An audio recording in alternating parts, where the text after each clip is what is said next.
it going on right now. You mentioned what you did, but throw out there the popularity of the no prep scene and things such as Little Gangsters and the Winter Series now. And, drag racing really doesn't stop. It is a year round sport, honestly, at this point. So we've got it good.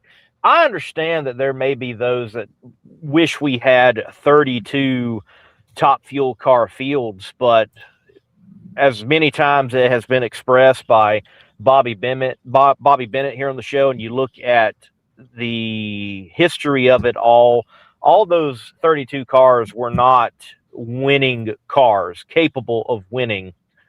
We look at a situation now in this sport that I would have to say that if a car qualifies, it's certainly got a shot at winning.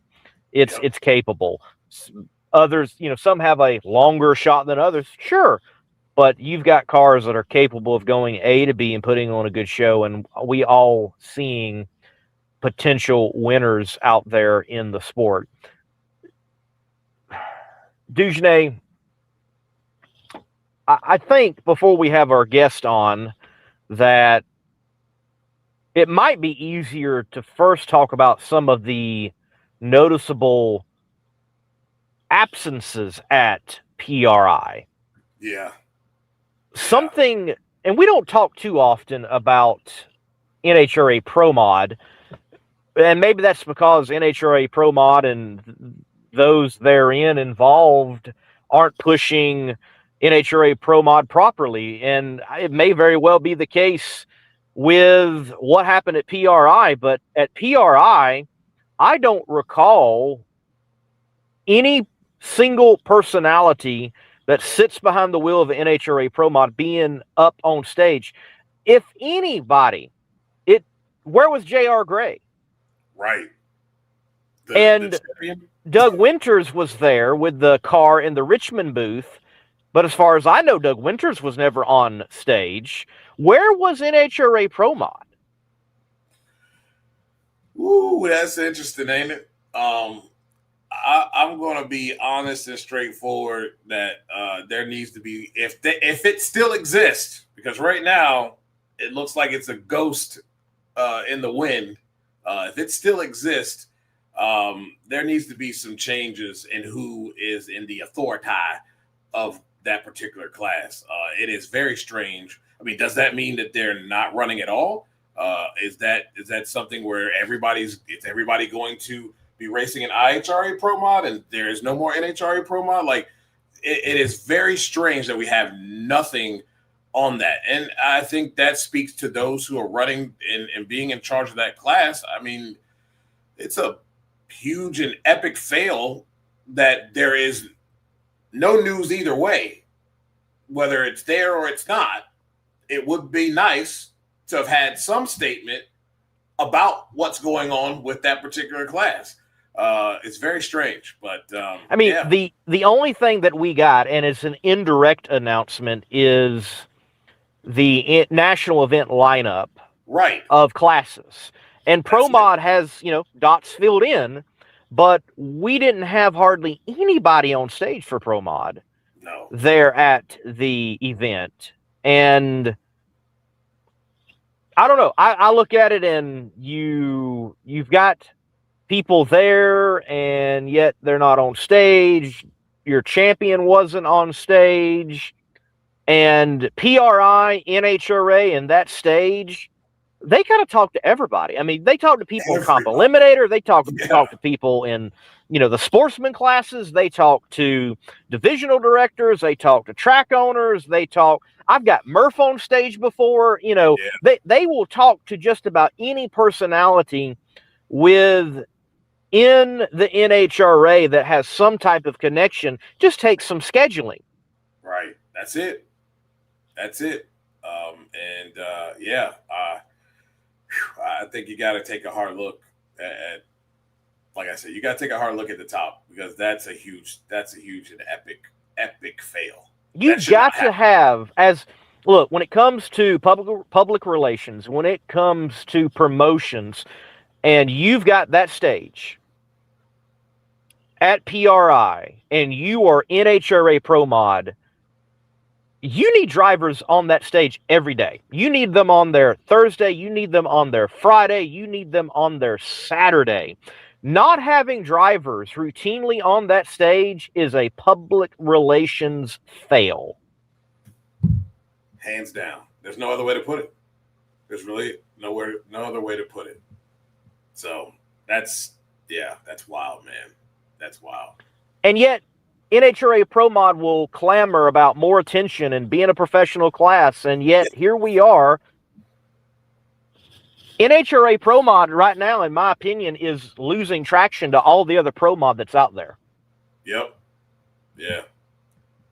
Have we had J.R. Gray on? No. Would love to have J.R. Gray on. Who's reaching out? Let's get J.R. Gray on. We had Jason Harris, though. Yep. Easy. Easy. I mean, it's like all the other Pro Mod scene right now is getting the attention out there. I mean, my goodness, the NHRA had the Street Outlaws announcement. Where was NHRA Pro Mod? Ghost. A ghost. An absolute ghost. Oh, and what a turnaround there from we are revoking all of your licenses to we're sure glad to have y'all come at our national events in 2026. I thought that too. I was like, didn't you poo-poo? You just poo-poo on them, and now all of a sudden everything cool and kosher, and y'all dapping it up and y'all buddies and talking about how excited y'all are to get together and have a powwow. And you certainly aren't on the streets anymore, and you certainly aren't outlaw. You're in the law as much as you can be now. Exactly. Yep. I'm just like, oh, okay. How quickly things turn. Man, look, people who've been watching this, how many times did I say? When the Discovery money is gone, what happens? What you gonna do, brother? And they tried to do it on their own, and I wish they would have been successful to continue that program. But for whatever reason, on their own, it just did not work, and it continued to be an abysmal situation. And hey, good for them. They've worked out a deal with the NHRA, but seems to be the strangest bedfellows imaginable for that group and even the NHRA. Yeah, I agree. It was just wild. I was like, I guess all hard feelings are smoothed over and everything's good now, huh? Must be. Hard feelings certainly do seem to be apparent between the IHRA and NHRA, though. Bro, we ain't got enough time for me to get into that, but I will be getting into that because I have a lot to say on that topic. In the beginning, I said, hey, man, NHRA is like WWE. They're going to make this a thing without making this a thing. And then here we go, the victim being the aggressor, the alleged victim being the aggressor. Like, what we doing? What are we doing? And where are the people with the big boy pants that know how to be professional? Where are they at? Because at this point, I see a whole bunch of people that get their panties in a wad and cannot show a level of professionalism so that it can, look like a absolute polished operation, and yet we look like a bunch of outlaw, people that have no idea what we're doing and ain't never been in business before, making comments and taking shots at people, and then get mad because the fan base becomes irate with some of the things that go on, and maybe even some racers as well. So, but I got a whole thing on that. We ain't got enough time just yet for that, but I got something. There's a lot there, and it certainly is a hot topic right now. There are so many feelings in every direction. And it is one of those situations where I can understand the IHRA side. I can understand the NHRA side. And at the end of the day, the IHRA did something they got the right to do. The NHRA did something they got the right to do. So I guess everybody just be mad at everybody. We can move forward, and we're all mad at each other, and we're moving forward for the sake of drag racing. But it is, again, it has to be the top story in the silliest of silly seasons for not just NHRA but drag racing. Period. I'm again this year. I'm not talking about NHRA silly season. Right. That has been crazy enough, but drag racing as a whole, it has to be the most chaotic, crazy, silly season that we have ever experienced. I imagine you go back in the day and you have the formation of the AHRA and the IHRA when it was first put out there and brought together. Maybe there is some equivalent that historically we can't quite bring in as a parallel just because we weren't there and we didn't go through it. But nothing in the modern day. Exactly. Yeah. I don't, like I said, I got a whole thing. I thought Joe touched on it pretty well. And he's entitled to his view on that. But I got a whole thing for this. I promised him that I was going to lay into this. And, we have been hard on the NHRA on a lot of little things. But this right here, bro, this was the most unprofessional thing that I've ever seen in my entire life from a bunch of adults. You think that we're talking about 5, 10, and 12-year-olds running a situation here, the way that this went down. But I'm going to give you the smoke in a minute. All right. Well, I know we're waiting on our guest. I don't have, any insight to the green room of what's going on. I am looking forward Jason is there. Oh, Jason's there? Okay, great. Well, we're looking forward to chatting with him, and this is going to be an interesting conversation. US 131 Motorsports Park, they have been thrust into this situation, and the whirlwind that it is in the silliest of seasons in drag racing history as far as we know.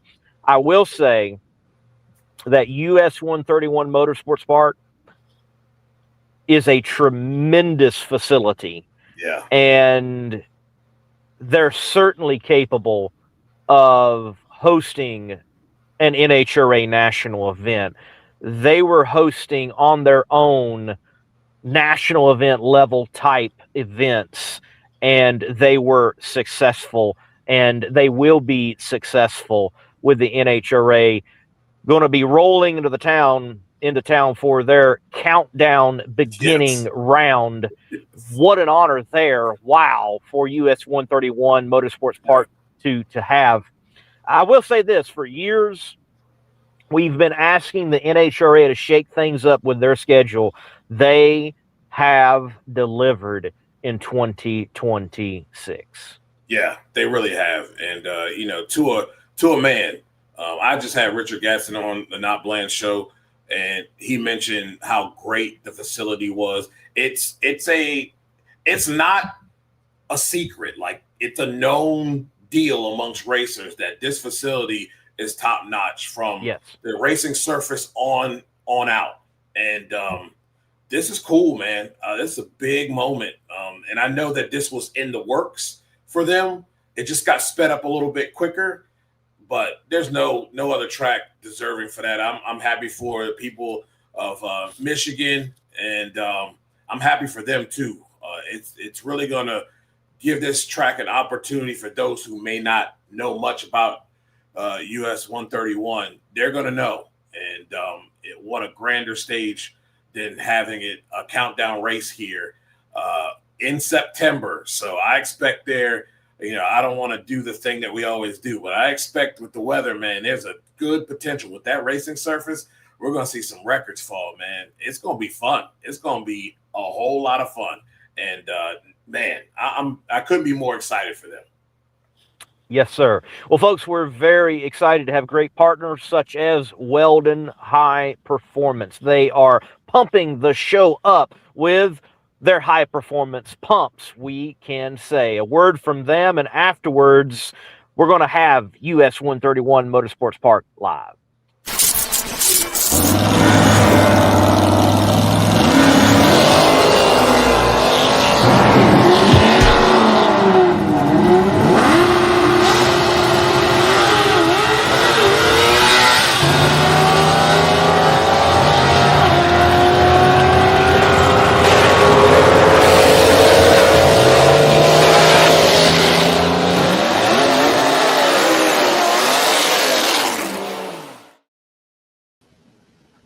All right, Jason, welcome to the show representing US 131 Motorsports Park. We're glad to have you. Man, I'm so excited to be here, man. I appreciate the invitation to be involved. Man, so give us the feels on NHRA track, and then you get the phone call that, hey, we need you to host a countdown race. What was the feeling? Man, I've said that this PRI show was probably the most entertaining and action-packed PRI that we've ever been involved with. You know, we came into the event knowing that we were going to switch sanctioning bodies. That was an already thing that was done, that we were going to get a national open and a Lucas Oil race. And we just wanted to hold off until PRI to announce that. That happened. So we had some splash on Thursday, and then, man, all the thing just opened up on Friday late in the day. And yeah, everything was a whirlwind, and here we are. Yes, here we are, a whirlwind for sure. I want to take it back. You know, the facility that is US 131 Motorsports Park, it's been a high level facility for a long time now.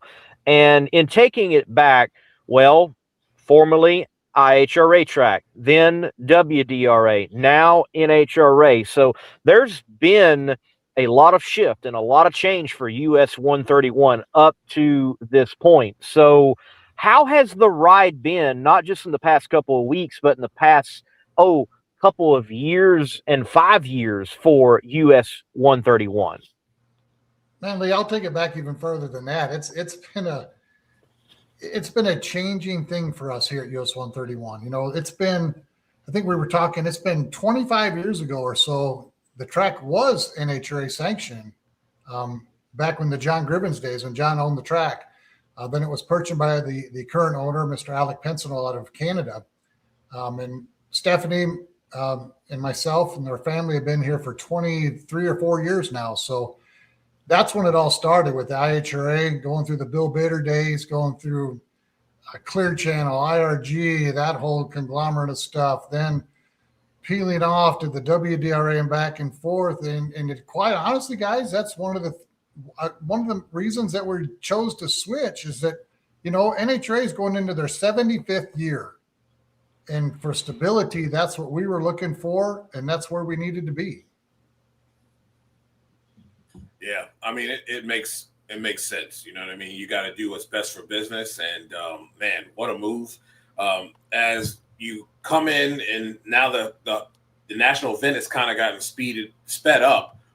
What needs to be done to the track and in the area to kind of make small changes? I know that other tracks are, you know, like South Georgia, they're moving the scoreboards, adding stands, etc. What do you guys have to do ahead of the national event? You know, basically our biggest issue, and we knew this coming in, talking with Glenn at NHRA and Josh Peterson, is paved pitting. We only had a small area behind our tower that was asphalt, so that's our big thing. And that, you know, come spring, we're going to solve that, and we're going to put some black gold down in the pits. A couple of minor things, but other than that, I mean, we're of the new tracks that are coming on, we've probably got the least amount of work, even though it's a big project, but it's just one project that we have to take care of, and we just got to wait for Mother Nature now to give us the ability to do it. Yeah, I tell folks when they comment on Maryland International Raceway or South Georgia Motorsports Park, or even the comments that have already been flung out concerning US 131 Motorsports Park, and this is not a knock on this facility that I'm about to mention because they do a good job, but if Epping, New England Dragway can have a national event and it can be conducted, then folks, just about anywhere that is above your, just Saturday night bracket racing type track, they can handle a national event. And US 131, you've got it all there in spades. I've been there for Northern Nationals covering Extreme Top Fuel in particular, and was so impressed by that facility. And I work with Chris Graves. What a great announcement it was that Chaos is going to be up there, and it is so good also to hear that though you're going to have the national event, that there's 3 actual NHRA events because of the open and the divisional. So, man, y'all went off on the deep end. We dove right in. It's not like being the new kid on the block and getting a little bit of everything. We're super excited, and the state of Michigan is excited. The phones have been ringing already off the hook. Hotels. I mean, I think we sold out of hotels in Kalamazoo and Grand Rapids yesterday alone. Wow. That says a lot about your facility, though. Even though the NHRA is coming, it really says a lot about the track. Like I said, I had Richard Gatson on my show earlier, and he had the same sentiments about the racing facility, the track itself, and how great it was. And I think that's something that we've heard from a lot of racers. What kind of pride does that bring to you when you hear people speak of your facility in such a way? Oh, it's a great compliment. I mean, we've worked hard. We've got our son now that's actually handling all of our track prep, and he keeps us so busy during the week with testing. It's not only radial type of testing, which he likes to do, but we're getting these NHRA cars. We've had the Torrance teams and the Capco cars here, and back in the day when they were doing a lot of testing, I remember sitting on the couch watching the U.S. Nationals, my phone ringing, and it's Bernie Federley and saying, "Hey, Force needs to come test." And they come rolling into town, and we had 15 NHRA Top Fuel cars testing with us. They know our facility, they know our surface, and our surface is second to none. We'll put it up against anybody out there. And you all could win. It is a great facility. I remember the War Wagon gang. They're like, man, if we hit it right, we might just reset our own record in the quarter mile for a fuel altered. And they missed it just a little bit, but they keep talking about US 131 and getting back up there and taking a crack at it once again. Now, I know we're talking NHRA and switching to it as a sanctioning body and picking up this national event and the open and the divisional, but what at its core makes up US 131 Motorsports Park? What kind of programs? What kind of racer there? We do everything. We do everything from local bracket racings to the test and tunes that go on.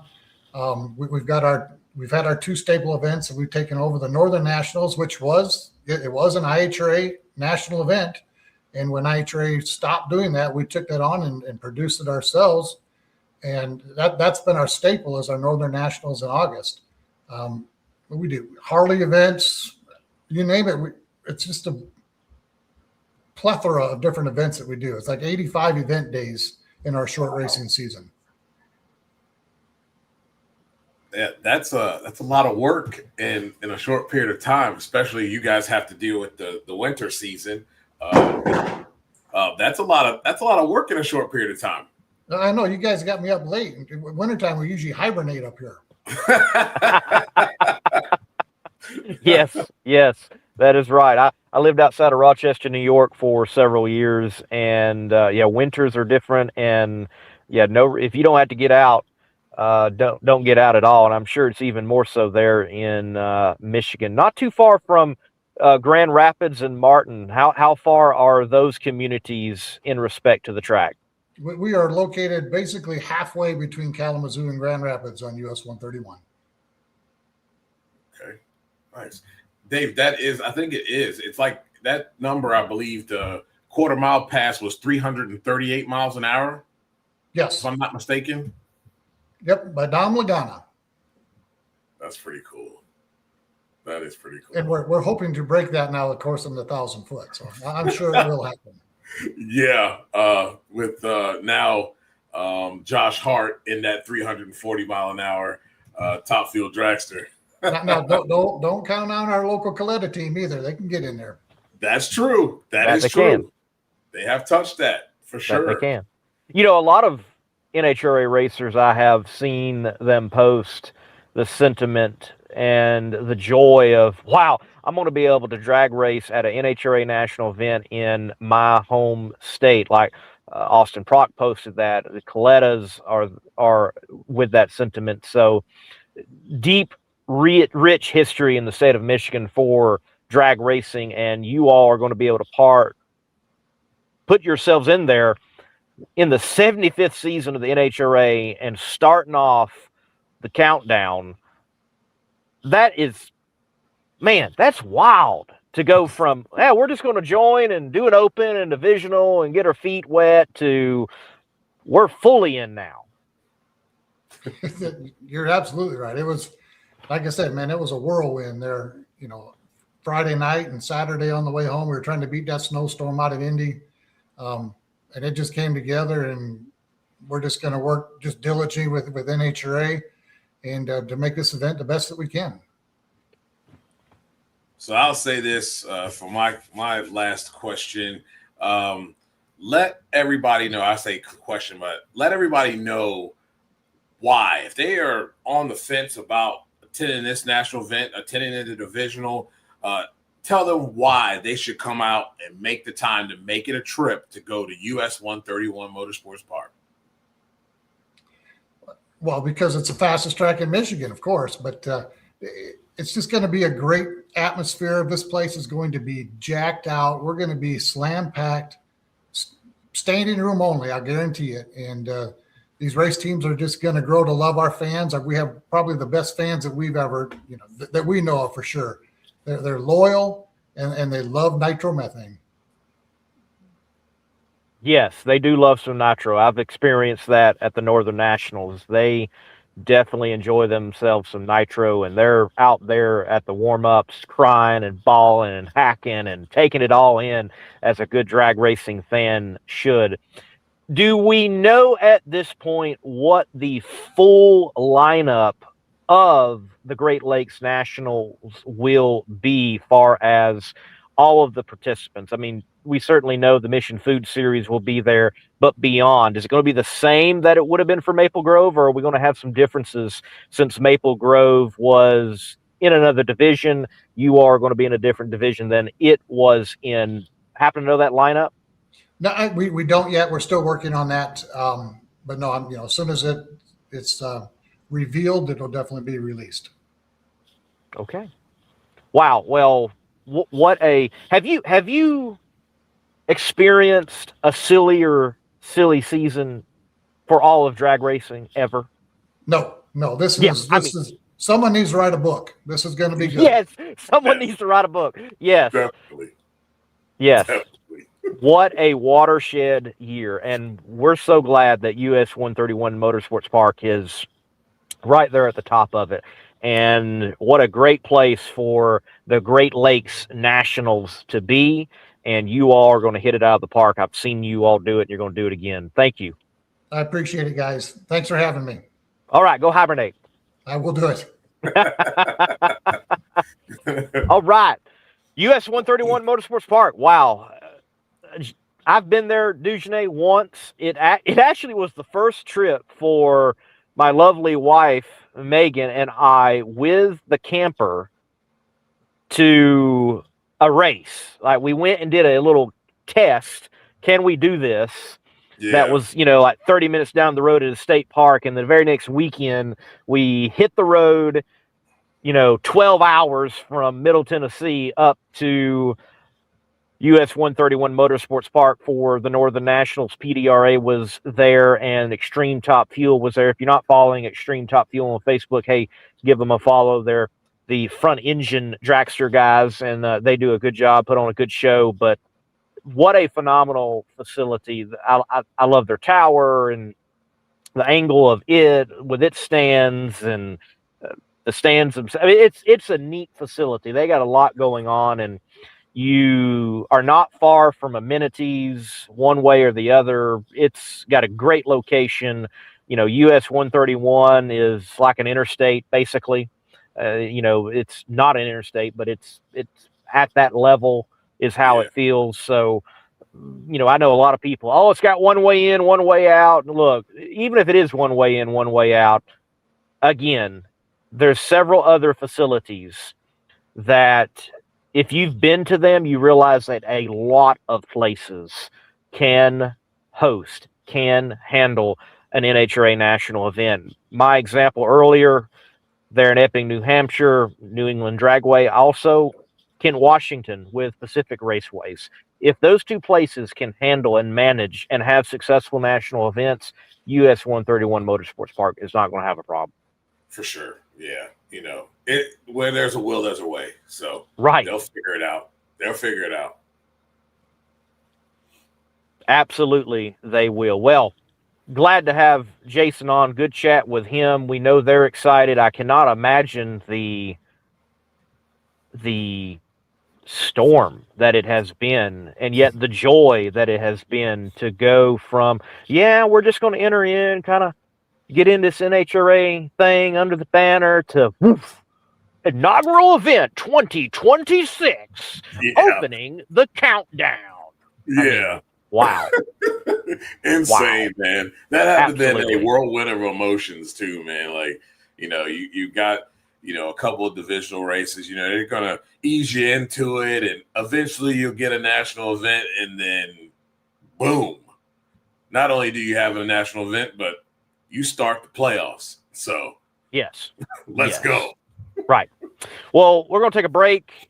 Another supporter of this show is Redline Synthetic Oils. Talked with Mark Betty briefly, along with Phil Ez, and Mark was excited for the portfolio for Redline Synthetic Oils going into 2026. They are the title sponsor, series sponsor for the Professional Drag Racers Association, the PDRA. He said that was a great partnership.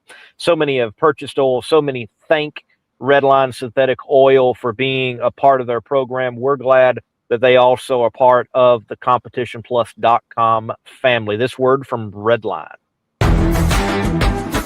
Reliability to drive thousands of miles.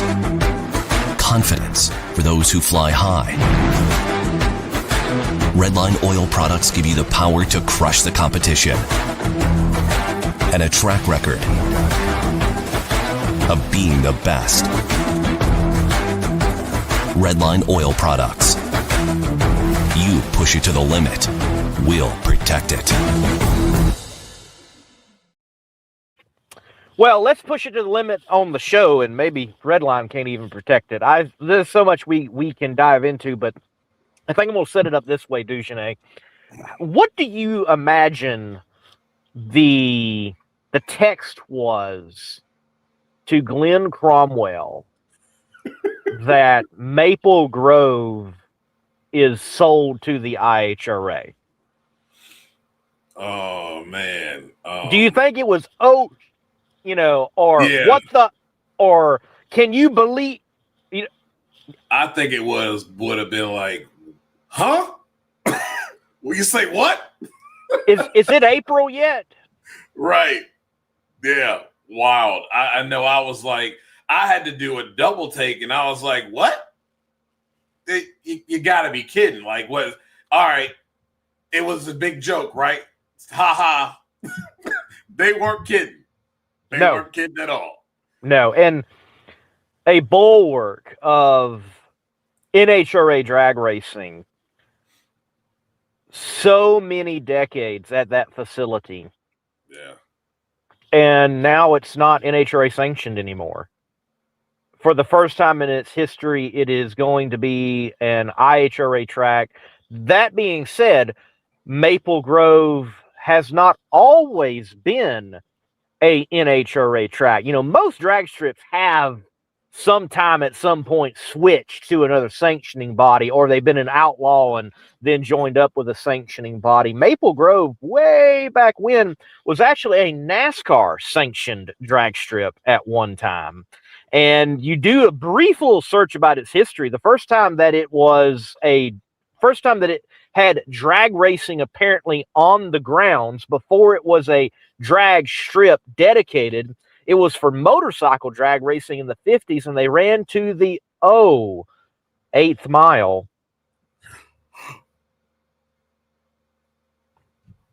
Oh, boy, that conversation is ridiculous, by the way. That conversation is very ridiculous. So, as with so many drag strips, we have it switch.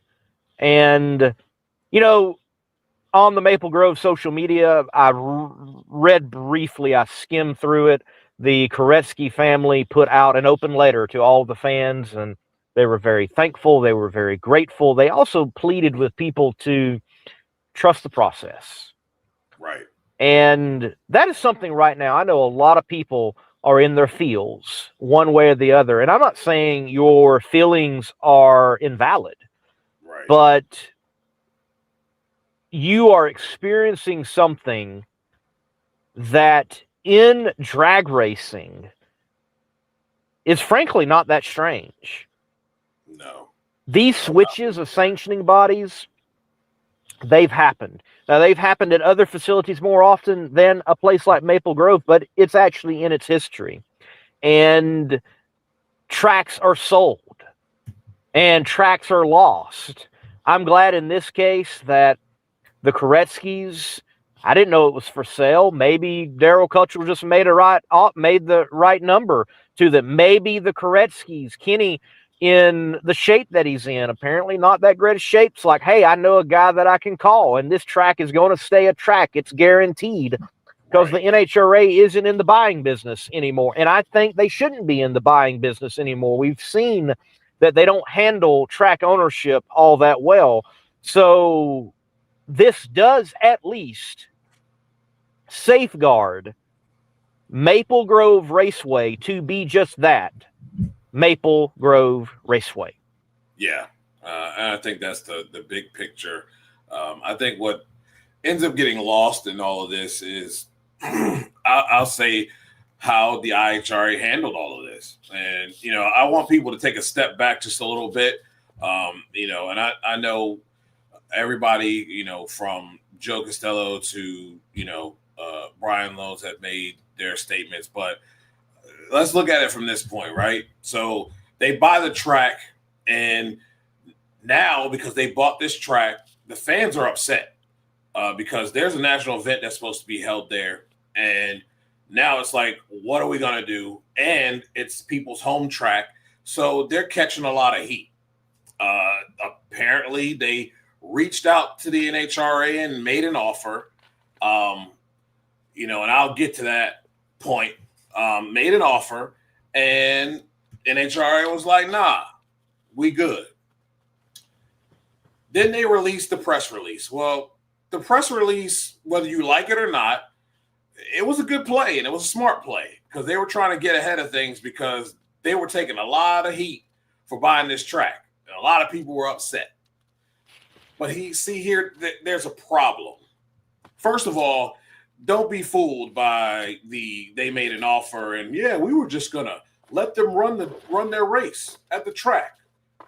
That sounds good, but what businessman, unless you just got money to blow and don't care, is going to let the NHRA show up knowing the expenses and things, upkeep that needs to be done after these cars run there, and just gonna let a sanctioning body just run their event there and then walk away? Not gonna happen. They were going to rent that, and NHRA was like, nah, we good. And they got mad about the fact that they turned that down. Now, I have no problem with them releasing a press release. I think it was smart. But what's not smart is going and leaking what was being talked about within the business room. The fans didn't need to know any of that at all. And again, there's their side, there's the NHRA side, and then there's that middle section. That's usually where the truth lies. So NHRA hasn't said anything, but I don't think they are, because the IHRA made themselves look like a bunch of asses by doing what they did with this first press release, releasing things in the business room that the fans need to know nothing about, talking about them not caring about the fans or the racers, and this and that, a bunch of hogwash. It's unprofessional by a whole lot of levels, okay? Obviously, there was some conversation. Bobby did an excellent job by, unsolicited, was able to talk to Larry Morgan, and he spilled all the beans. Again, there was a whole lot of things within that need not to be said. Like, why are we talking about, be careful of who you step on? Like, why are we talking that kind of talk at all? But in the same breath, you want to talk about, we just want to do what's best for the racer and for the fan. It's not a competition. Well, you just took 2 shots to their ball sack by making those comments within the first press release and then the article that Bobby so eloquently put together to back up those statements that were made. I don't really give a darn about what the conversation was. The fact of the matter is that they did not want to do that. And I don't blame them, because here's another caveat, right? So let's say the NHRA decides and says, yes, we'll go ahead and still run our event there. No problem. We'll do that. And let's just say the IHRA doesn't change anything. They leave everything NHRA wise and don't make the change until after the event is done. You sign the contract. Well, that's great. Contracts are nice, but they also are made to be broken. So how can the NHRA, after they done set their schedule, they trust the fact that they signed this contract and there's an agreement that this agreement is going to go through? Who's to say that this thing doesn't go pig belly up right before the countdown? And guess what? Oh, I'm sorry. We sold Maple Grove. And the NHRA is out, ass cheeks in the wind, and have to scramble to figure out where they're going to have their first countdown race. Now, how stupid is that? Trusting another sanctioning body, trusting another business to do right. That's a lot. So they have to protect themselves as well. So I don't blame them for not doing this at all. But I also blame the IHRA, and I look at you and I look at the leadership involved, and somebody needs to be the adult in the room and needs to tame the ignorance that's going on within the top brass. Because what was released, if I'm the president, I am not putting my statement on that press release. There's a lot in there that was very unprofessional and very childish and high schoolish. Nothing should have been said about what the conversations were between the brass of both sanctioning bodies. You could have left that out. There was no need for it. And that's where I'm tired with the IHRA. There's a lot of people coming in and out. There's all these changes within the upper management all the dang time. Get your S together. First off, stay in your own lane and worry about you, because that nonsense about this ain't a competition and we just want to work together, that's flat out bull crap.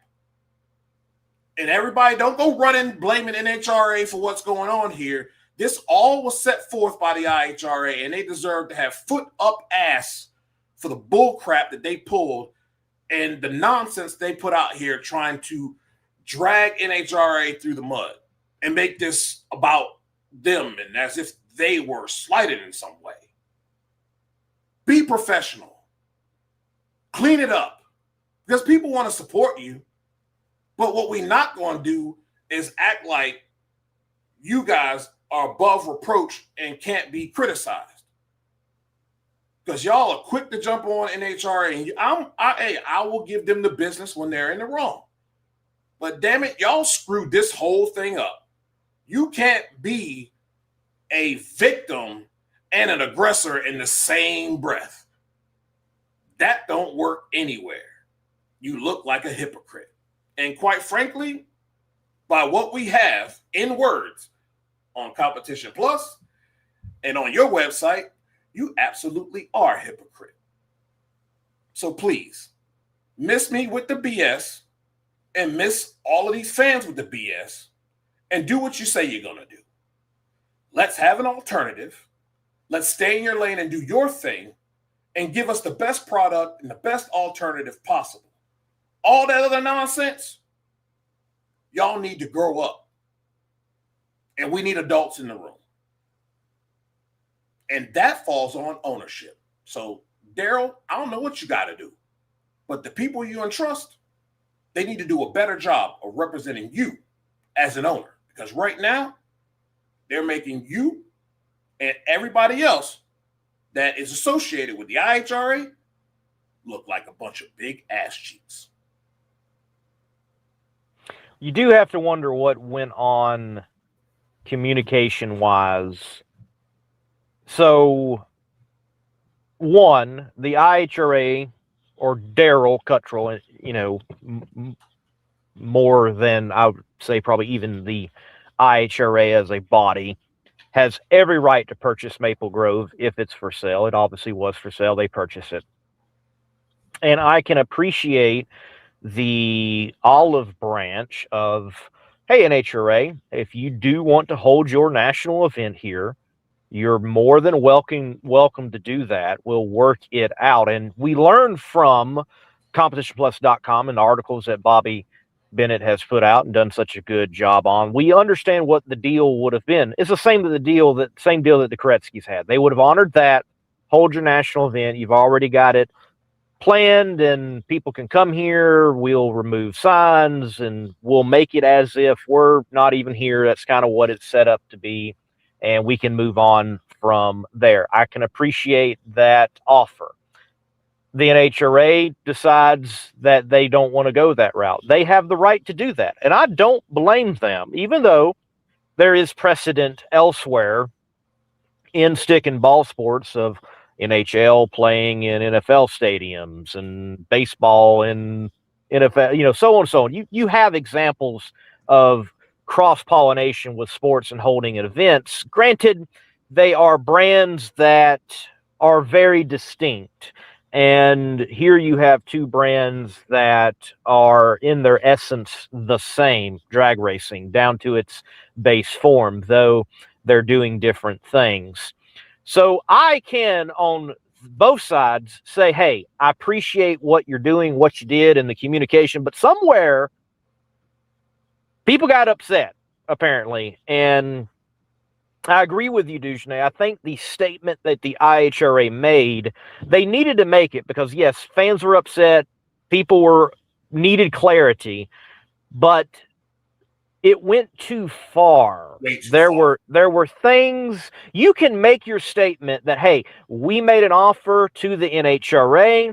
They denied it. We respect them as a sanctioning body going into their 75th year. And we are going to move forward. And as the IHRA, we're going to provide the Maple Grove fan base a great national event in IHRA trim, however you want to put it. And you could have left it there. So, yeah, I look, I agree. I don't think it has to be competition. I don't think we have to pick up the war that was between men that are now dead and gone. Right. But I think it has been. Yeah. And man, adults in the room. How hard would that have been?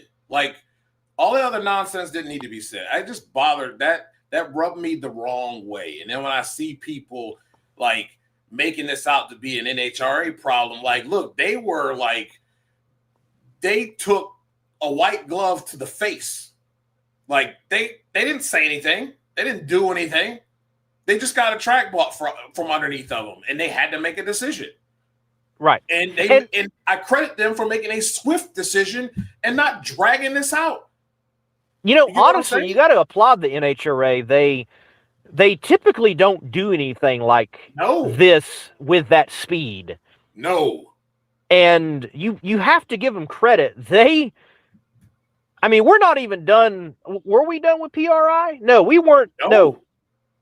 Yeah, they roll it out as quickly as possible. Within 24 hours, I believe. They fast track it. And certainly things clearly were already in the works, but they're like, hey, here's the window, here's the place, it's a go. And Clint Cromwell in the gang like that. Right. To make that move quickly and swiftly with authority that we're doing this, and now you have a direction. They deserve a lot of credit. They could have dragged this out. There's really no rush. Like, we're in the off season. They could have dragged this out, but they made a swift decision and a really, really good one for a track that really deserves it. So kudos to them. They deserve a lot of credit for what they did here in midst of being, having the rug, so to speak, pulled out from under you. You know what I mean? They did a good job. Right. And man, there's so much here. The Koretsky's, they have the right to sell the track. Yep. The Daryl Cuttrell, he's got the right to buy the track. The IHRA has got the right to let the NHRA come in and have an event, but the NHRA also has the right not to go in and hold an event there and go elsewhere. Everybody's in the right, it seems like here. It's just how it's like handled. Yep. And once again, IHRA piss poor handling things. Again, if I'm the president and I just got named the president, and she's more than qualified of being such, there's no way I make a statement on that. They're going to fix that. There's no way I put that out there in that fashion. No way. You could have made the statement and kept it on you. Exactly. Because that's what it should have been. Yes. Hey, we want you all to know, in the drag racing community, we offered the NHRA this, and they decided they didn't want to go with that. We respect that. They can now move forward. We move forward. And, people would have speculated one way or the other, and that's what happens even when you have everything fleshed out. So be it. Great. But now we have even more details, and there is so many things. I've seen comments that, oh, the NHRA is abandoning fans. Look, you give a great what if.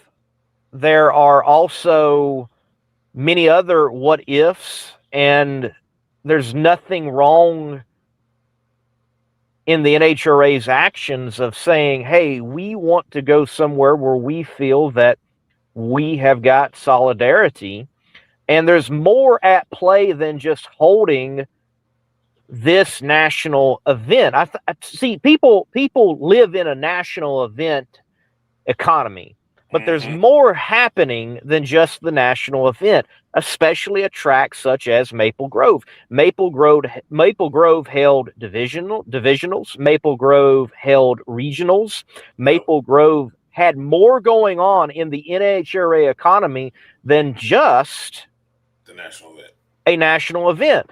So the NHRA, by going ahead and moving to Great Lakes, they're giving racers and people an opportunity to go ahead and get familiar with that track and set that track up for the national event with the Open and the divisional. There's more to this than just the national event. There's more to this than just holding or having the national event, and that's it. Like, there's much more to it. Yep. So, like who's handling prep the week before and things of that nature, and getting the track ready and prepared. These contacts have changed, and it's not this contact. Can our division director come in and go ahead and start facilitating things for our national event? All that behind the scenes stuff that takes place. Yeah, it gets convoluted and it gets a little muddy. when you Yes. start doing that. And I saw Dave up there. My thought with the comment of it being painted green and called Durana. Now, if that's what they were going to go forward and do, and then still tell them that they can hold a national event there. Well, I can tell you right now that definitely ain't happening. They're not gonna go and have all that green displayed and still run Mission Foods, NHRA event. That's just not going to happen, man. That's and not like going to happen. down to the basics. So in the marketing deal with like Mission Foods, or go back to Camping World or Powerade or Winston, a part of the branding is they paint the colors of the track to match the branding of the sponsor. Yep. But there's very few people that get out of that. Like the exception is probably you're looking at, well, I mean, Billy Meyer, Billy Meyer, it's his place, that's like the exception. Everywhere else, red and white. Yep. Yellow, so, and that plays a part. It does. And that's a real part. Like there are contractual agreements. So again, I don't blame the NHRA saying, hey, we're not going to go to Maple Grove. We would rather deal with, yes, a new to us party, but they're under our sanctioning ban. Oh, by the way, not to mention, how does it work with insurance?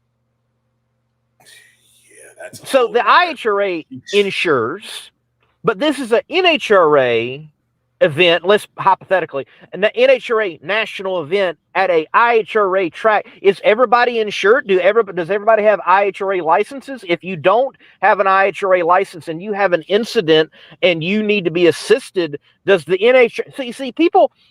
It's way more than just hold your event.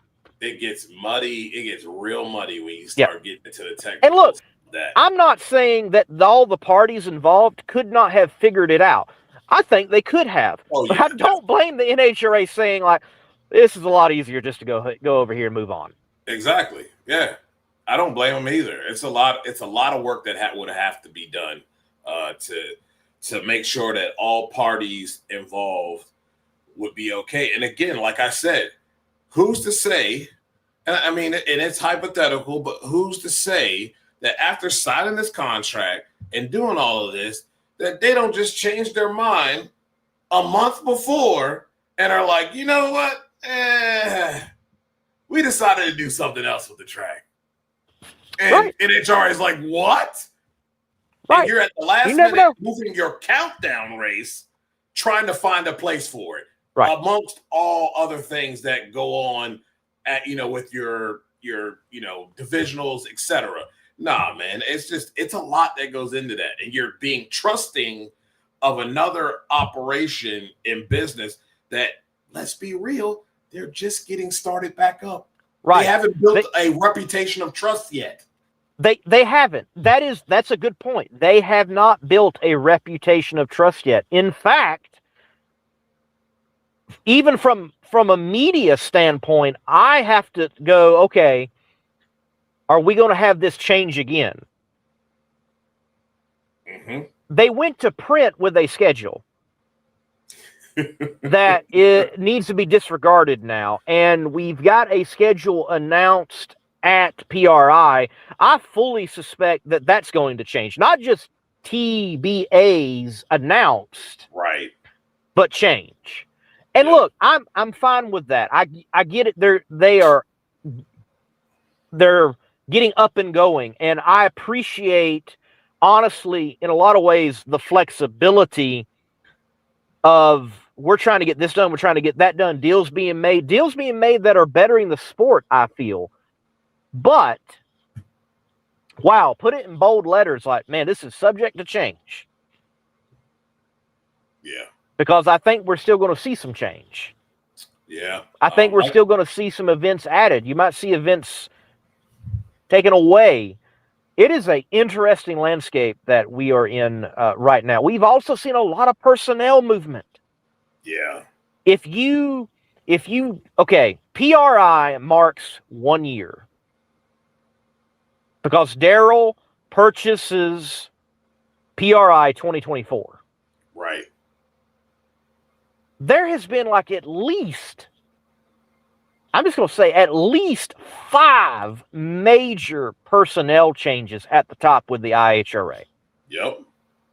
Now, look, you got to find the right people. You got to get the right people in, and you've got a lot of jockeying around. Fine, great. But with that all said, yeah, you can't blame the NHRA saying like, let's go to US 131 Motorsports Park where there is a decade of stability, not a decade, but decades of stability. Yeah. Yep. I don't blame him at all. You know what I mean? I don't blame him at all. And, that brings me to my next point too. Like, if you're an NHRA guy or girl and you love the NHRA, then just admit that you love that brand of drag racing, because you can't call yourself a drag racing fan if you're mouthing and belly aching over 8th Mile Racing when there's a whole other group of things other than just IHRA that run to 8th Mile and have different distances. Just say that you are a NHRA fan. It's like wrestling fans saying they're wrestling fans, but then gripe about all the alternatives that are out there, and you just watch WWE and you are a big apologist about that, but you don't watch any of the other alternatives that are still wrestling. Like, that's still drag racing. So you either are a drag racing fan or you like this brand. Yep. So just admit it. And don't throwing around the word monopoly is absolutely the most asinine thing a person can say, because the NHRA is not doing what Vince McMahon was doing and running around and buying up promotions and then killing them. Yeah, the NHRA does not have a monopoly. No, the NHRA does not have a monopoly. That's not a monopoly. Okay? No. They're not doing that. So please understand what a monopoly is before you open up your lips. Right. And let that slip through. Before the whole IHRA WDRA split, and now with all these tracks coming back, the IHRA might actually get back to it, might already be back to it. Granted, the NHRA has added a lot of tracks. But again, before the split, the IHRA actually sanctioned more drag strips than the NHRA. Mm-hmm. So, monopoly? No, that wasn't even a monopoly. No. And when you talk about monopoly, you're quenching competition, and yet you had the IHRA there, yet the WDRA existed, yet now they might compete like, okay, to be on top or be edge, but they're not buying out the IHRA and then killing it. Exactly. And they're not buying Tommy Franklin out and killing the PDRA, and they're not, so much in the drag racing world exists. I've said this many times, though the NHRA gets some things wrong. Granted, I think from when I started talking and covering the sport, that they are doing a far better job than what they were doing 6 years ago. I think it's been a tremendous track forward. Yeah. And keep up the good work. But you do not want to be in a world without the NHRA. No. In drag racing.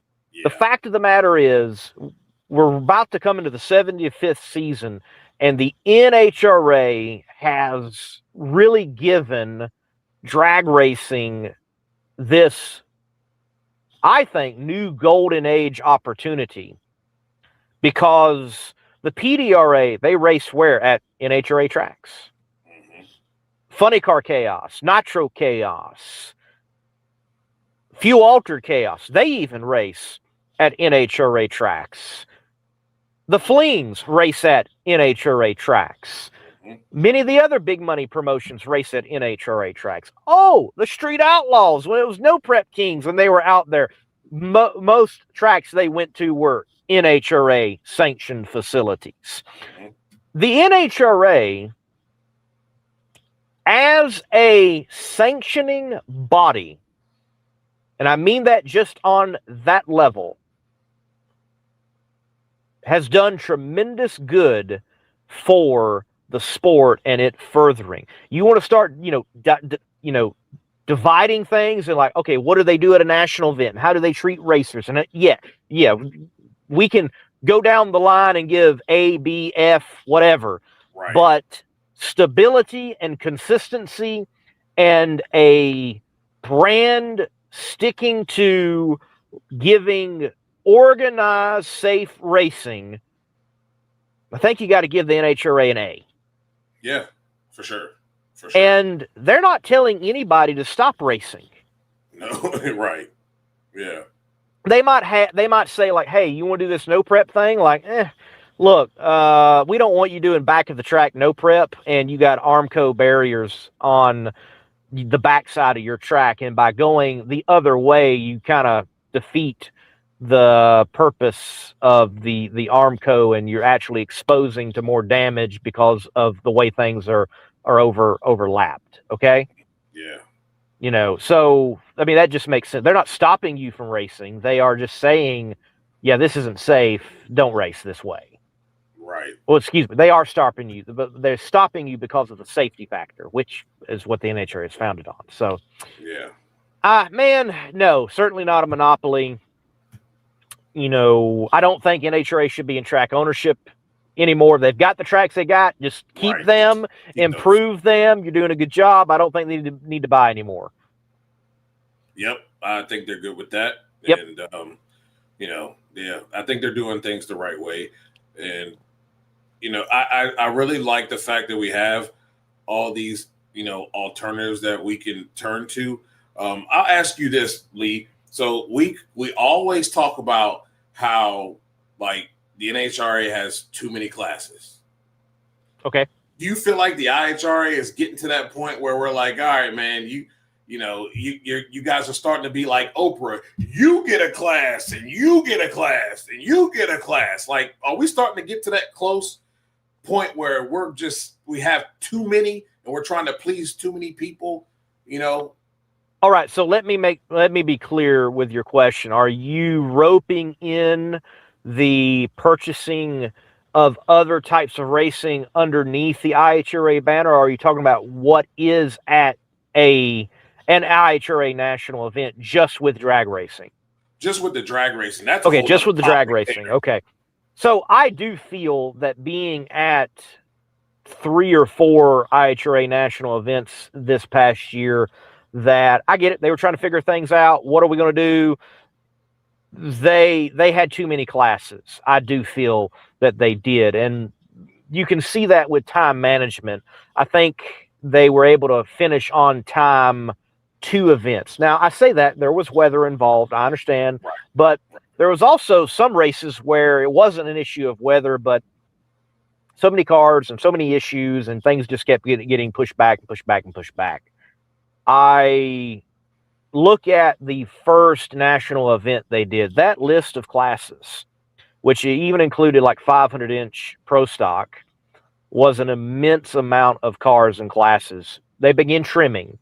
Well, I think they need to just continue to trim. I have said on my show many a times, I think they need to continue this distinctness for them and separate themselves from the NHRA that much more. I like the move of like 8th mile drag racing. Hey, we're in a day and time right now where pro mod drag racing, you can have a brand in pro mod and it be very easily lost in the woods because there are so many trees out there in the forest when it comes to pro mod drag racing. Yeah. It's very hard to separate yourself. And the IHRA took the model that the PDRA has, at least with Pro Boost and Pro Nitrous, and they ran with that. But then they also had the Outlaw Extreme Unlimited Pro Mod, if you will. And that's all great. I would like to see IHRA just lean all in on the Outlaw Extreme Unlimited Pro Mod. Yeah. And that be your pro mod. Yeah, I like and that. let PDRA have its thing, let NHRA have its thing, and everybody can do what they do at the Winter Series, but lean in on Outlaw Unlimited Extreme Pro Mod and allow them also to run nitromethane and be truly distinct out there in the drag racing world. I think they're distinct when they have fuel altereds at their national events, unlike any other entity other than the Heritage Series and obviously what Chris Graves does with Nitro Chaos and Fuel Altered Chaos. That is a distinct level and factor. You know, they now will have Mountain Motor Pro Stock. And oh, by the way, you looked at the NHRA schedule of the national events. There was no slot for Mountain Motor Pro Stock at any national event next year. It may still be pending for all we know, but as of right now, I don't think we can expect Mountain Motor Pro Stock at the NHRA. We should not expect, because of how the class lineup, that the Extreme Pro Stock, aka Mountain Motor Pro Stock, will be at the PDRA. So it looks like the only place, the home for Mountain Motor Pro Stock, is going to be the IHRA. Great place, back to where they started, you know, where it was all formed. Cool, but that makes you distinct. We're the place for Mountain Motor Pro Stock. Continue to make these distinct moves. 8th Mile at national events. We're going to have Unlimited Pro Mod here, and they're going to be allowed to run nitromethane. We're the home for Mountain Motor Pro Stock, and just, you know, have fuel alters. Continue to make yourself distinct. Yeah, I think that's what they need to do too. I think that's what we all were saying in the beginning. It's like, you have a blank canvas. Let's do something different. And I agree with Scott Palmer, and I understand it is not easy to make that choice. You know, because there are a lot of cool and good classes, and then you got to think about also the racers. But I think that you have to be different. We don't need NHRA light. We want something that needs to be totally different and it stand out on its own. And I think that's where, you know what I mean, you're going to attract the fan, because it is different. We don't see this all the time. And I think that will help a lot with, you know, the growth of the IHRA. And, you know, people kind of, you know, you always have to have those kind of pillars within, you know, a sport. And I think that would help establish that. Or at least with Pro Mod in particular, don't split Pro Nitrous and Boosted. Run Pro Mod, and it'd be a 16-car field, and come up with a combination that the nitrous guys will be happy with, because it seems like there's always this catering to them. Yeah. And no offense to anybody running nitrous, but it always seems to be the case. And maybe you are behind compared to the other guys. I don't know what needs to take place to give the parity, but, you know, if you're going to have, if I may say, normal Pro Mod, then put them together. There's a 16-car field, and then, you know, try to be the home of Unlimited Pro Mod and build to a 16-car field there. And then you've got Mountain Motor Pro Stock, possibly 16-car field. I mean, those 3 classes right there, and or if they're just 8-car fields, whatever. And then Top Fuel, Funny Car, Fuel Altereds. Man, you're at good show just there. Yep. Okay. So because Galat, well, now Dorana Motorsports Park, excuse me, the Motorsports Park, formerly known as Galat Motorsports Park, they had some parking issues, and I don't mean parking issues as if they didn't park people right. There were just so many cars. Got there on Thursday night, and they had trailers stacked outside. Security guard like, no, y'all cannot come in. We've got nowhere to put you. And I'm in my little rig with my F-150 towing my little camper, and I'm like, can I get in? And they're like, yeah, we'll let you in, see where you can find. And I quite literally squeezed in on the backside next to the ditch and had a place to park for that event. And again, it wasn't a parking issue. They just had to figure it all out, but there was just that many cars. Yeah. And that's a great problem to have. But going into 2026, And I know there's already talks about this because, from what I understand, alcohol is not going to be at every IHRA national event. From what I understand, you're probably not going to see fuel altered at every national event. So they're already making some of those changes, and that's good because you don't want to have a parking issue at any of these national events. You want to hit it just right. It's hard to do. I'm glad I'm not the one planning it.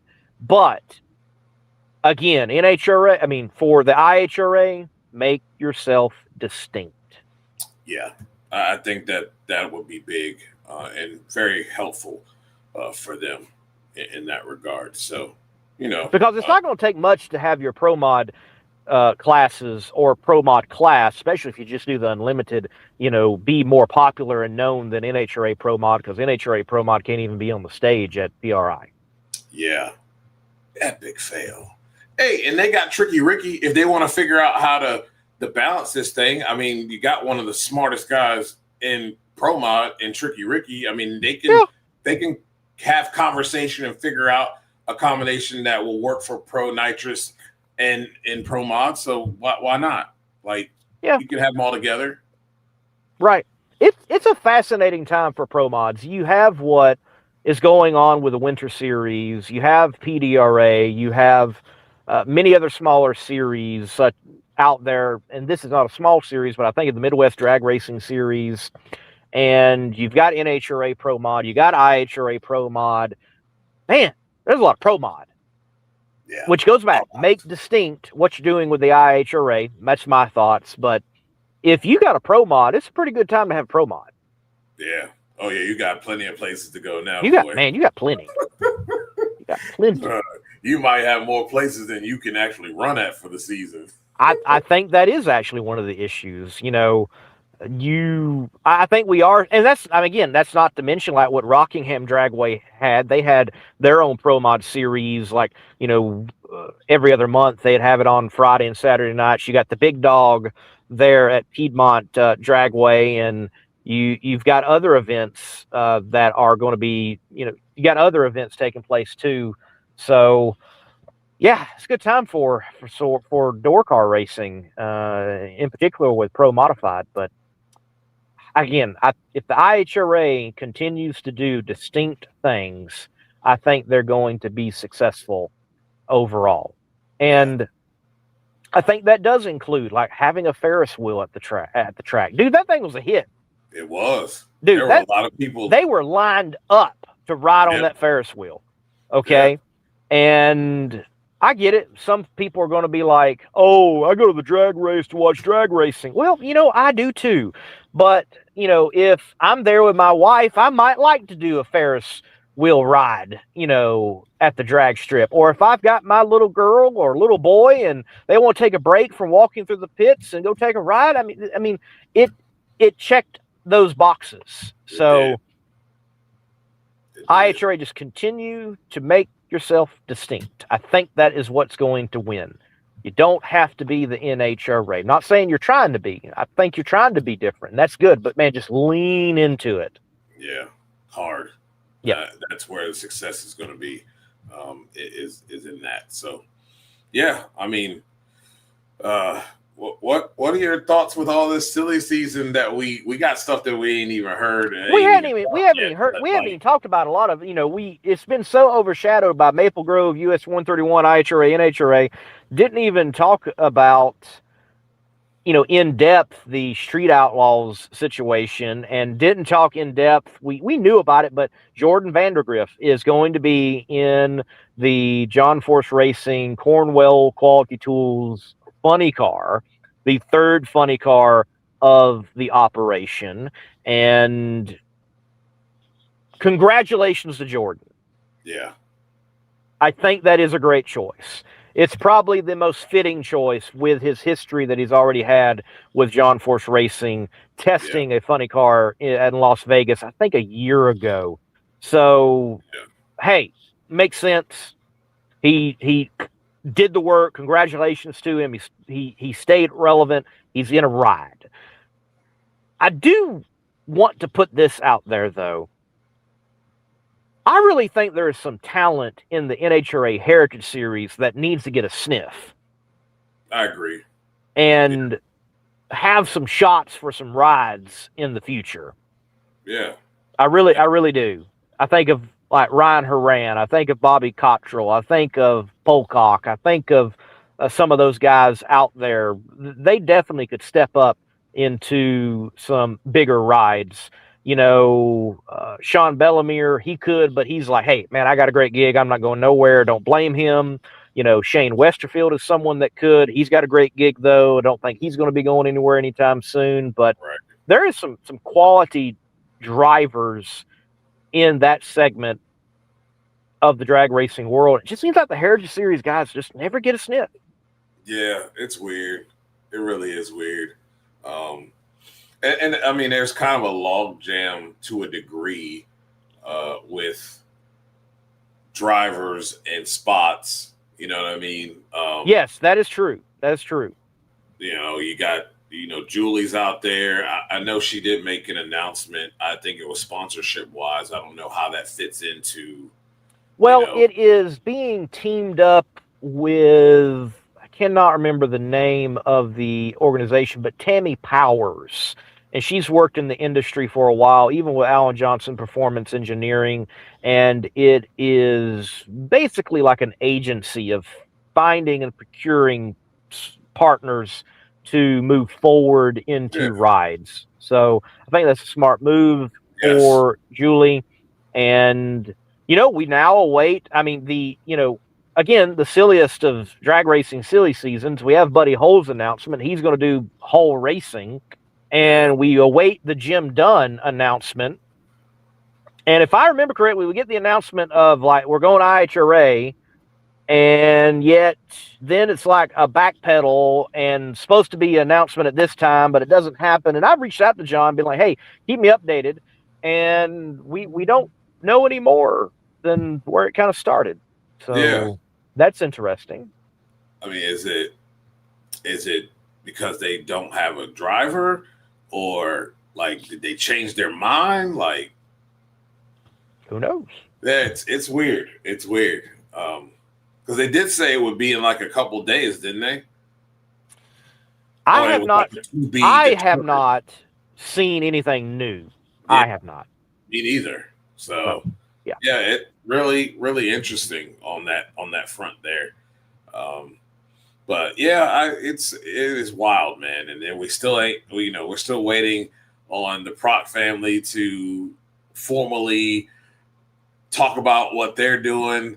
Mm-hmm. Do you think it's a little too long, like that they're waiting this long, or is just kind of one of those things that like there's some I's dotted and T's that need to be crossed before we can really even speak about what's going on? I think it's that. I think it is the crossing of T's and dotting of I's, because from everything I understand of the moving that's happening and the deals that were offered and then the deals that were not accepted, there's still some pieces that have got to be brought all together, from what I understand. Yeah. I could be completely wrong, been wrong on things before, but I think that's one reason why you haven't heard announcements as of yet, is there's still some crossing of T's and dotting of I's. So we'll see. Yeah. It's gonna be it's gonna be an interesting lineup. I was just thinking about the whole force thing. This first time we don't have a force within the ranks. Yes. I think it's pretty cool to give Alexis DeJoria this stage. I'm really excited to see what she can do. Having the best of everything. And it really just comes down to her and being consistent. I think she has all the tools to be able to be, a contender. And it's going to be fun to see how the process goes with her. I'm looking forward to seeing Josh. Josh is, he's kind of like blossomed a bit since this John Force thing. He's out and he's talking more. He's more open and relaxed, but I think that comes from he had so much on his plate, and including being an owner and driver, that it was really hard for him to kind of because your mind is always in these other things that we're doing. So, right. Josh, I think Josh is set up to have the best year of his career, honestly. Josh has always been, for the most part, good on the lights. And you couple that with the tuning powers that be over there with that dragster in particular, as long as can find a touch of consistency in race day, he's going to be a threat. Very, very well. He's going to be a threat at Gainesville. I mean, it's just that simple. He'll be a threat at Gainesville. And as I wrote in a post that I made, asking folks, hey, who do you think is going to be that next driver at John Force Racing, knowing the retention of Jack, the signing of Josh, and the assigning of Alexis, that I think that Alexis in the 2026 season, it has to be her most anticipated season of her entire career. Yes. I think there very well may be the potential here to see her, blossom, if you will, unlike we've ever seen her in her career. Yeah. Over there. I think that is a possibility. So we've got a lot of interesting things happening in the sport right now.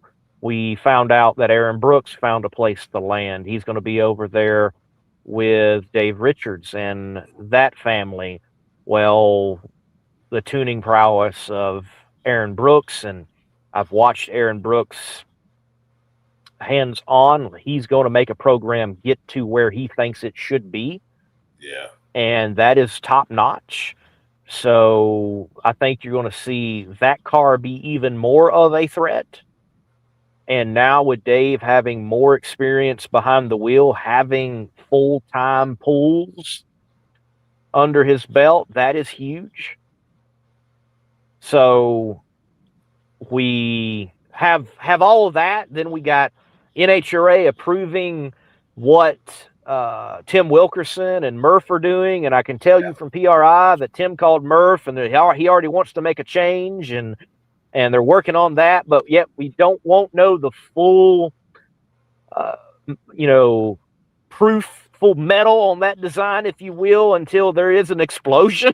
Yet nobody wants that. So right. A lot of things are going on in so many different areas.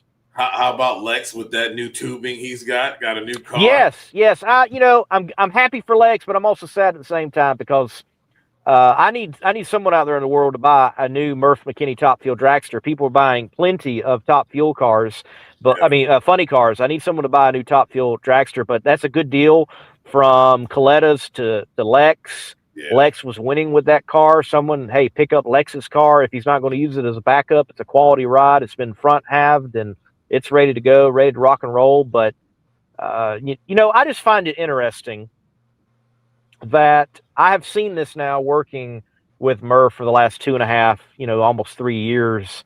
And I've been there at PRI. I've been there with him in his truck riding along, and he answers phone calls. And I'll tell you what, Dugenais, there's some big names that call Murph to this day, and they want their questions answered, and yet they're not buying his car. And I find that interesting, that you call the man and you get his answers, and you take his answers, you go to some other race shop and you apply it over there instead of buying his car. I don't know. That don't sit well with me. I don't know. Maybe he needs to charge a consultation fee or something. I don't know. But if you're going to ask him, buy his car. Gerda said it's already sold. Boom. There you go. It's a good car. Yeah. It's a good car. I mean, and Lex has already proven that. Look what they were able to do with that car this year. So, Buddy Hull, he's got a nice piece sitting that someone needs to rent out from him. But I just find it funny that all the names that call. Yeah. You don't buy a car. Yeah, I find that interesting. That is interesting. Yeah. Yeah. I mean, he's only been But from PRI might be some interesting developments big interesting developments on that front too. So tomorrow I'll be up there at the shop, and I'm gonna try to get some more information. That'll work, man. That'll work. That's good stuff. That's good stuff. It's popping around here in the drag racing world. Everybody seems to be benefiting in some sort of fashion. It is a good time. Just from covering it, man, it's good. It's good. Yeah. I hope there is cooperation in the future, but honestly, even if the IHRA and the NHRA don't cooperate, and it's kind of how it was back in the days, nonetheless, it was good for drag racing then. You got to remember, IHRA brought in Winston, and look how that impacted the totality of the sport. And the NHRA, with its stability and its willingness to operate until something is proven and then implement it, as they have took from AHRA and IHRA and other aspects. You combine all of that. The fact is, we're in a good time and place in the sport. The PDRA is still going to be functioning. That is great for those racers. You've got Chris Graves adding another few altered chaos, and there's going to be a full tour of Nitro chaos, and there's going to be funny car chaos. You got the Midwest Drag Racing Series. Look, the Midwest Drag Racing Series, I appreciate their statement. They put it out, hey, we got to move our event because of this new national event. We're happy for US 131, and we're going to work it out and find somewhere else on our schedule to go do what we do. Like, that was a cool statement. Kudos to the Midwest Drag Racing series. They could have been like, well, the NHRA is coming in and stuff. No, they're like, you know what? We get it. That's the big show. Congratulations, US 131. Thank you for your partnership. We understand what you've got to do. We're going to step aside, and we're going to figure out what we're going to do. Like, cool. Yep. That's what professionals do. So, I don't know. It's a good time. And, oh, by the way, clickbait, it is defined as you click on something and you read, and it had nothing to do with what you originally clicked on for to read. That's clickbait. Right. If you click on something and it does pertain to what you read that got you to click, that is not clickbait, just for clarity's sake. Yep. Just saying. Just saying. There is a difference. There is. If you click on something and the title to subject matches, that's not clickbait. Might be something else, but it's not clickbait. Clickbait is you've got a title, and then you go and the subject doesn't match the title, but it sucked you in. Yep. There's a difference. There he is. Kind of like 1/8 mile, 1/4 mile, 1,000 feet. Or half mile. Half mile. Or what about the guys that do a mile? Or what about in sand drags where they do 330 feet? Man, slow down. Slow down. Right. I mean, granted, we are dealing with some people who don't even understand that 1/8 of a mile is not 1,000 feet, and back and forth. Yeah. So, some people stepped out of line when God was handing out brains. Right. Fractions are hard. Ask A&W Burgers. Yeah. Yeah. We're getting one of those, by the way. Really? We just had In-N-Out come to Middle Tennessee. What a wild time. Really? Yes. In-N-Out Burger is in Middle Tennessee now. I want to try them. In-N-Out's solid. Yeah. Never had them. I would like to try a great fast food burger. Gonna have to make that. And the owner's a drag racer. Remember that. That's right. Yeah. So go support In-N-Out. It's cool stuff. That it is. Yeah. Well, I think we covered it. Yeah, I think we probably made everybody mad on every side, and I feel like if we've done that, we probably done what we're supposed to do. And that's right. I don't know. Look, Drag racing's in a good place. It's in a good time. Everybody get along, move forward. Just go to the races. Like, stop this. Well, they're 8th mile. I'm not going. Like, are you really a drag racing fan then? Right. Or they're NHRA. I'm not. That. Please, just go to the races. Right. Get some rubber on your face. Smell some racing fuel. I mean, man. See some cool action. Look, if you're missing out because of Maple Grove, try to shoot down to Maryland International Raceway for their national event. Or take a trip up to Epping, New Hampshire. Now, granted, I know that's a longer trip than people might think. You might think, oh, Pennsylvania, New Hampshire. That's not that far. A little further than you might know. Okay? I get it. But shoot over to some other national event and experience it. I get it. It's tough. I lost the Southern Nationals at Atlanta Dragway.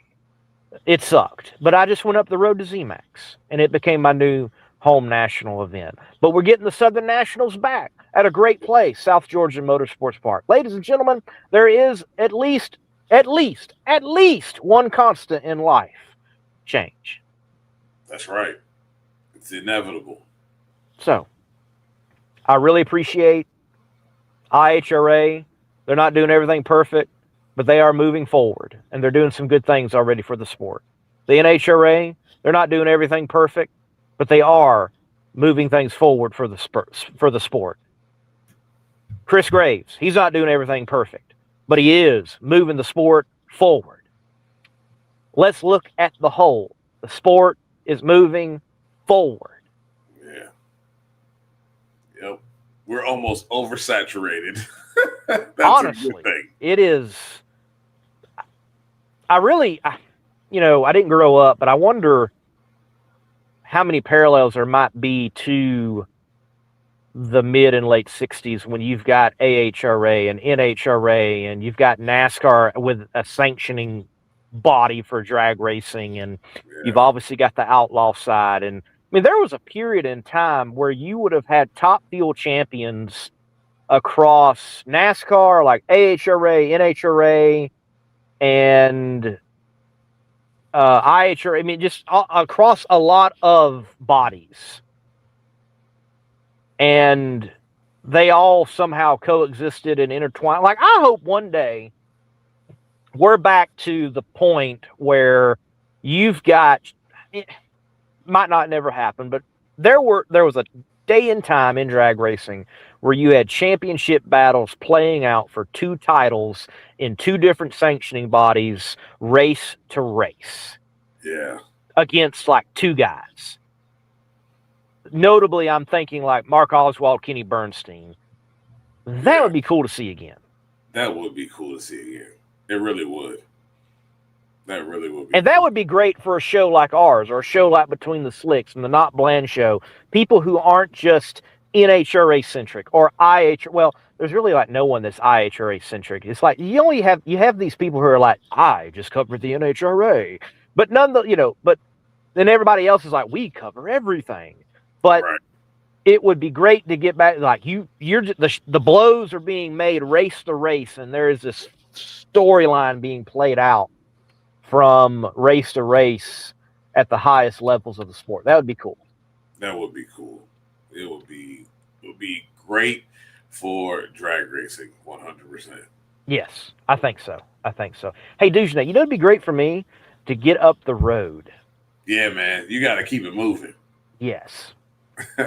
You got to keep it moving. So yeah, I'm going to go into Buc-ee's behind me. It's where I'm at. I'm in Buc-ee's in Smith Grove, Kentucky. I'm going to go in there and see if they still got like a brisket sandwich and use the Taj Mahal of bathrooms on the interstate and keep heading north. That'll work, brother. Be safe out there. And to everybody else, thanks for coming out. Thanks for commenting. We hope you guys have a great holiday. We will see you in 2026. We still like you, even if you disagree with us. Yeah. It's all good. Merry Christmas.